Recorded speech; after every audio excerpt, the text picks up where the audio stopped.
remember the role chance can play in our success in learning how to tell the size of baby chicks. Under normal conditions, a group of chicks generally hatch with 50-50% males and 40-55% female. So that any method used to determine the size of the chicks has about 50% chance of success, even if the method is erroneous. So if you pick up a chick and gaze, pull it, you will be right half the time. For a method to be reliable, then it must be more than 50% accurate every time it is used. You are welcome to my channel, the Poultry TV. This is a global forum for all farmers worldwide. This is where you get up-to-date information on how to run your livestock and poultry business or agri-business in general profitably. We have come your way once again with an interesting topic. This topic is a topic that's very crucial to all global farmers. Many farmers are asking how to tell the size of a baby chick. How do I know whether my chick is male or female? How do I know whether it is pullet or cockerel? How do I know the size of my baby chick? This is the content topic. Therefore, sit down, relax, and watch this video till the end. This is just the part 1.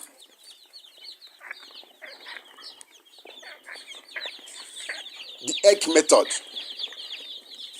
Many people think that egg shape can be used as a method of learning how to tell the size of baby chicks. According to this school of thought, pointed or elongated eggs will hatch cockerels and round eggs pullets. I have experimented this many times, and this method cannot be effective. This method will not tell you if the baby chick is boy or girl, and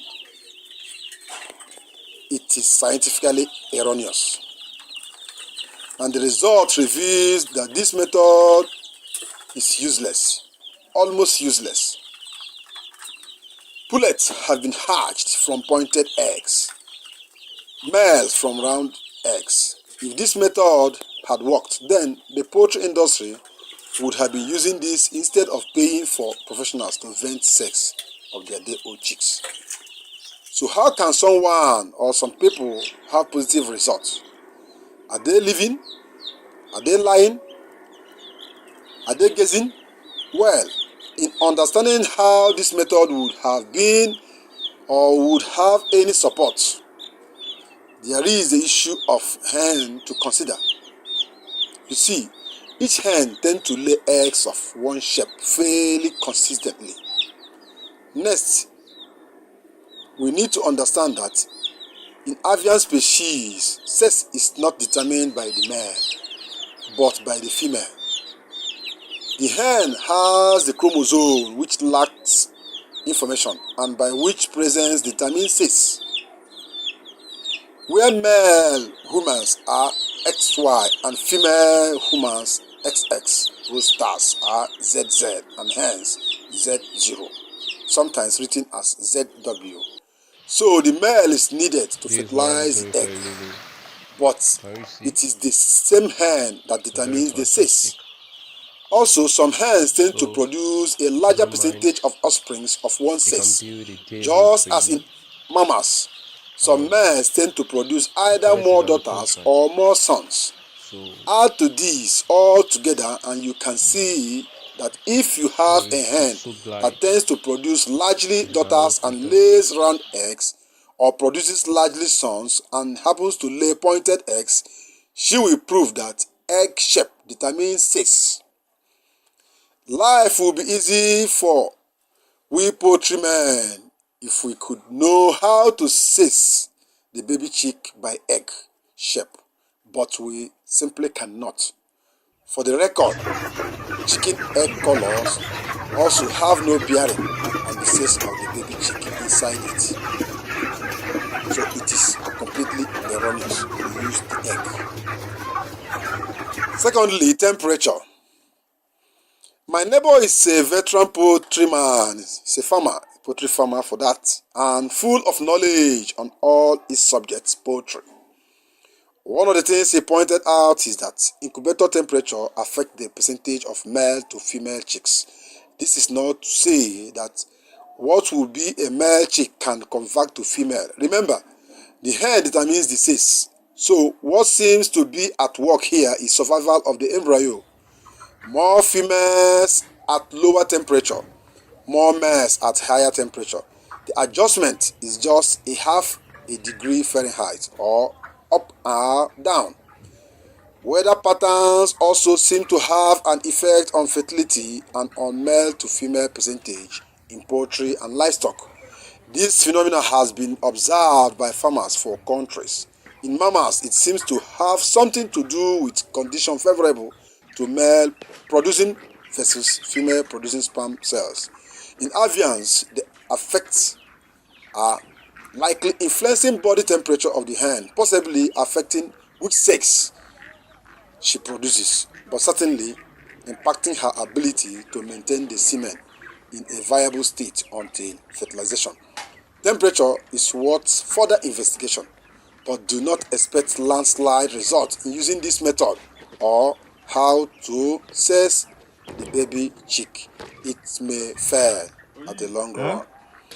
Thirdly, the vent sessing. The vent sessing was discovered by the Japanese in 1920 as a reliable and novel approach to determining the size of the old chickens. From 1935 onward, this method of how to seize the baby chicks was quickly adopted by large scale of poultry companies across the globe.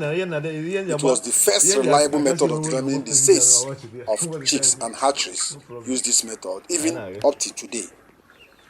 Vent sessing is a procedure of holding the day-old chicks in one hand, spreading open the vent and viewing the copulatory organs to determine sex based on shape. But note, there are 18 different shapes possibly, with a 2 female and 2 male shapes that will appear as close matches for the opposite sex. Essentially, the view reveals a shape much like a necklace with beads of different sizes, largest in the center. The males have a round globe-like center bead. The females have a flat or concave center bead. Skilled vent sessers historically have had over 90% success ratio, with some modern reports claiming a success ratio up to 95%. In any case, this method of how to seize chicks at day-old or early stage does work very well, but requires skills and training. In fact, for the past 5 years, I have been using this method and it has been working for me up to 98%. Next one, the down color. There are many instances when a chick's down color can be used as a method for how to seize the baby chick.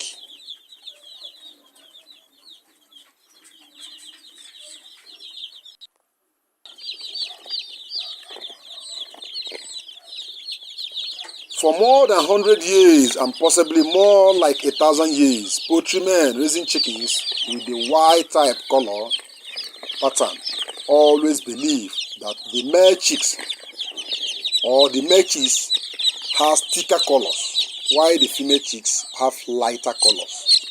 But the male have clean head with only 2 colors of dorsal stripes, which often end in a dot at the crown. Females have 3 colors of dorsal stripes, a black or dark brown added outside the other 2, and the stripes typically run to and through the crown. Some other heritage chickens breeds that can often be sexed at hatch include bird polymoth rock that produces chicks that are black with spot of yellow or white.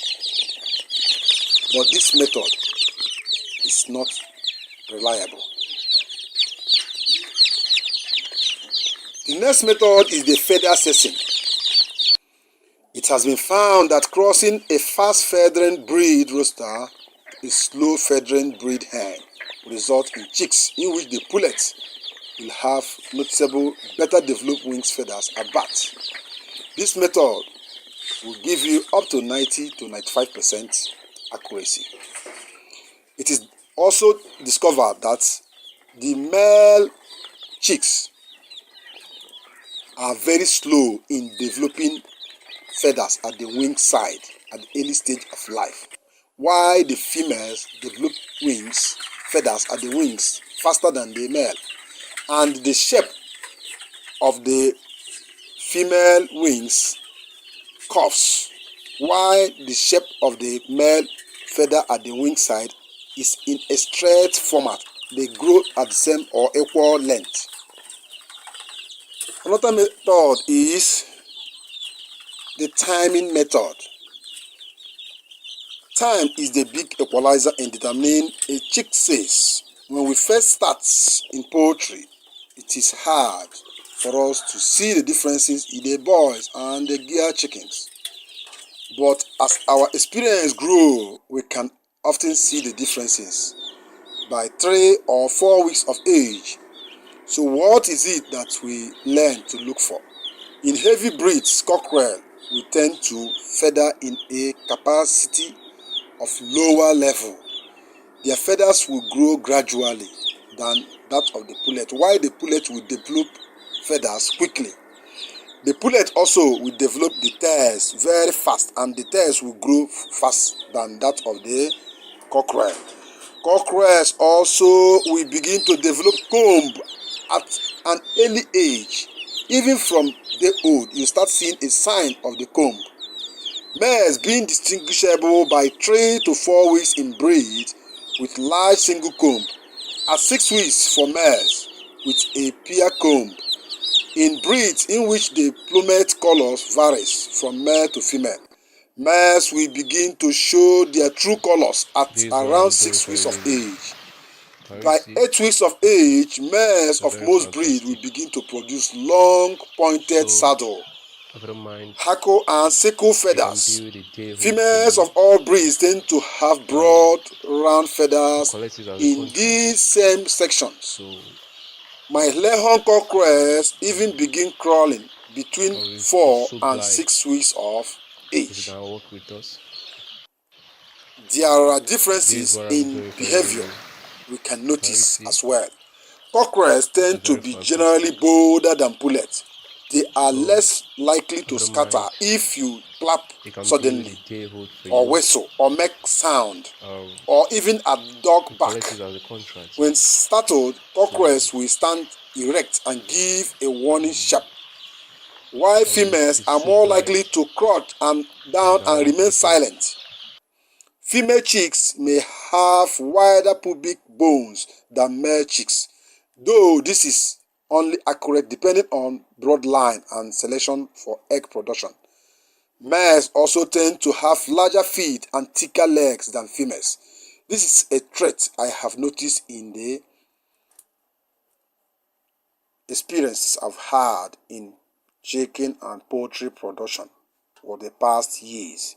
But it's also a trait that becomes more noticeable as the chick grows and matures.